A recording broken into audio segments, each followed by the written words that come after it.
5 нови булевари во Скопје, бесплатен јавен превоз, 250 нови еколошки автобуси со обраќаен коридор Мавровка. Ова се само дел од ветувањата на Данела Арсовска пред да стане градоначалничка на Скопје. Градот тоне во нечистотија, загаден воздух, урбанистички хаос, неорганизиран систем за јавен транспорт.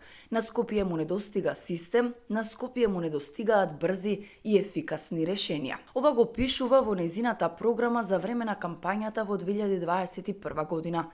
4 години подоцна, овој опис за главниот град никогаш не бил поточен и пореален. Скопје не само што не доби бесплатен јавен превоз, изминатите 4 години граѓаните беа сведоци на еден куп инциденти. Се палеа, остануваа дефект, често доцнат или воопшто ги нема, па жителите на градот мака мачат да стигнат од едно на друго место. Сообраќајниот хаос во Скопје ќе биде минато, доколку имаме лесно достапен и бесплатен јавен превоз.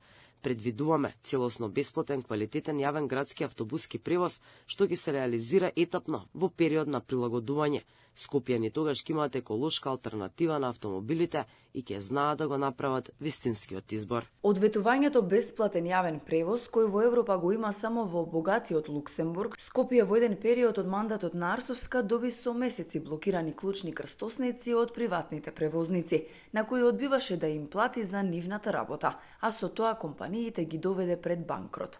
Во борбата за почист воздух пак, требаше да придонесат и 5 мегапаркови во Скопје налик градскиот парк. На Скопје му се потребни нови зелени површини, бели дробови кои ќе се справуваат со урбаното загадување.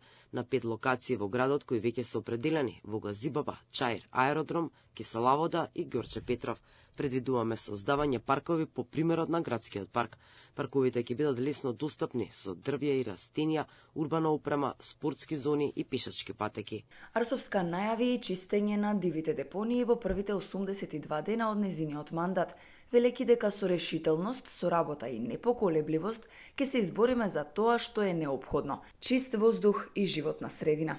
Исход: Скопје се претвори во депонија.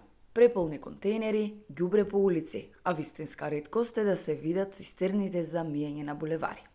Најалармантно е во топлите денови, кога се шири и неподнослива смрда, па често пати ваквите места може да бидат и извор на зарази.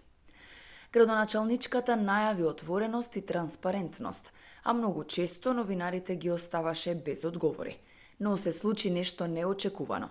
Повратен мејл за тоа кои проекти ги реализирала Арсовска. Град Скопје во изминатите 3 години реализираше 900 проекти, од кои над 250 инфраструктурни. Оние кои не се реализирани од програмата е поради негласање во Советот од страна на советниците од партијата на Орце Ѓоргиевски. Градоначалник на Киселавода, кој има целосна поддршка од својот совет, а има реализирано само 20% од неговата програма. Мандатот на Арсовска ќе биде запаметен по хаос низ главниот град, депонии, ѓубре, нечисти булевари и кавги со новинарите.